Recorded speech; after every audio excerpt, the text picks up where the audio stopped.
Alright, Andreas from Simply Explained there. Thank you for checking out my YouTube channel. And today I'm going to do something a bit different. I'm going to answer one of the comments that I got on the previous video. So shout out to Broccoli Ramen from the comment section, who was wondering about the current goodwill and intangible assets from Tilray. Alright, so this is a very good question given the recent merger. That's something that's heavily affecting this topic. And I will make this video a bit beginner friendly as well and do some explanation on certain accounting terms here to really drill home some points and really make you understand goodwill, intangible assets, and maybe make you a bit more financially literate as well. Alright, so first of all, where do we find intangible assets and goodwill? Well, we find it in the balance sheet. But Andreas, where is liabilities and equity? That's very observant of you. It didn't fit in this PowerPoint slide, so I had to cut it off at the assets part. So this is only half of the balance sheet. Alright, and just a quick sort of tip and trick here before we go down to goodwill and intangible assets, because you might wonder, why ask about those specifically and not other stuff here. Well, according to GAAP, the generally accepted accounting principles, companies will list the assets on their balance sheet with the most liquid asset first and then the least liquid asset in the bottom here. So we can see that these big posts of illiquid asset right here on the balance sheet of Tilray. And this is what's worrying Broccoli Ramen here. He's long Tilray. He's worried about these big posts of illiquid asset on the balance sheet. Alright, so let's just drill in a few points here regarding the balance sheet and the assets, so you can really understand why this could worry someone like Mr. Ramen. So you see, first of all here, cash, very liquid. You can walk down to your local supermarket and pay for the groceries. You can pay for anything with cash. So this is a sought after type of asset, and it's quite a nice asset to have. And then we also have sort of total receivables here. So this is, let's say that Tilray is delivering marijuana to a dispensary, and then this dispensary, they have 30 days to pay. They have 30-day payment period in general. That's very common practice. And they will have this sort of invoice and they will get paid soon. This is receivables. This is also super easy to convert to cash. You can wait to get paid, or you can sell it to a financier for almost the amount that's on the invoice. They will discount the cash a bit based on the risk of the indebted vendor. But generally this is also almost like cash. And then you have inventory. A bit harder, you have to actually sell the inventory and then it will become cash, but this is also something that can be done quite quickly. You can have a sale, so it's considered quite liquid. Then we have prepaid expenses. You have the rent, maybe you have paid for next month's rent, you have to bring it up on the balance sheet. And now we're starting to get a lot more illiquid here with property, plant equipment, etc. This can take some time to sell. There can be a month or longer to sell property. It can be on the market for quite some time. And then we get down to goodwill and intangible assets. And goodwill and intangible assets in general will never be converted to cash. However, it is still an asset because the company, they think that it will generate cash flow for them. And what is an asset? An asset is something you own that generates more money for you in your pocket. It's sort of a earning piece of property. Alright? So why so big goodwill and intangible assets here? Well, let's look at intangible assets first. And for this I went to the SEC filing. Alright, let's see what Tilray has listed here. So they have listed stuff like customer relationships, the websites, they have brands, the trademarks, licenses, cultivation license, etc. These are the type of things that you will find in intangible assets. You can see in medical companies they have their patents on certain drugs, and they have an amortization period of that. In general, that's until the patent is no longer valid.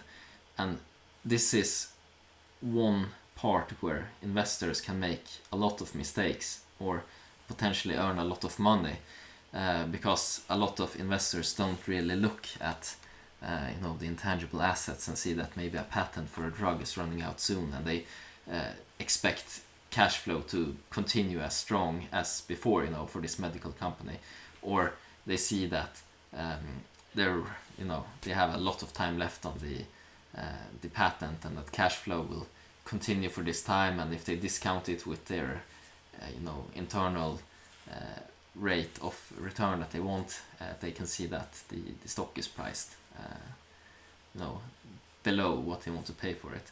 Anyways, I'm going out on a tangent. Back to the intangible asset part here. In general, I'm inclined to agree with the evaluation here of customer relationship. This is the sort of patients, users that they have signed up on their medical sites, etc. for distribution. And this user base is quite valuable to have, because these are purchasing customers that continue to get deliveries of the sort of medical marijuana that they need and have been prescribed by the doctor. So this is something that's generating revenue for the company. And then we have cultivation license that they've brought up here, and trademarks and brands. That's a bit more subjective, I would say. If we look at brands, are there actually any strong brands in the marijuana industry right now? Do they have one strong brands that consumers recognize in the shelves, like Coca-Cola? I wouldn't agree with that 100%. They have Broken Coast that I've seen on Reddit. That's apparently quite popular, but it's hard to tell. And this evaluation here on trademarks, it's quite subjective.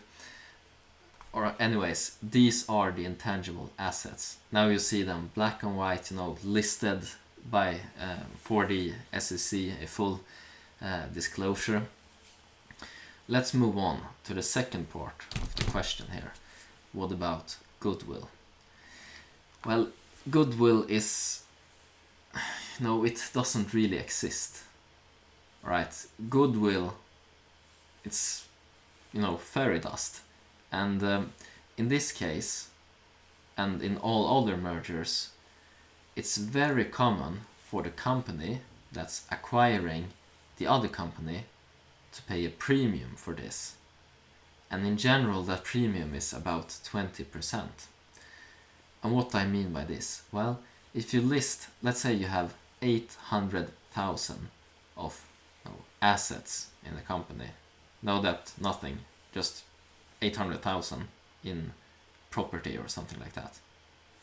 And you, as the acquiring company, you're paying $1 million for this. Alright, so you get those properties valued at 800,000, you bring them up on your balance sheet.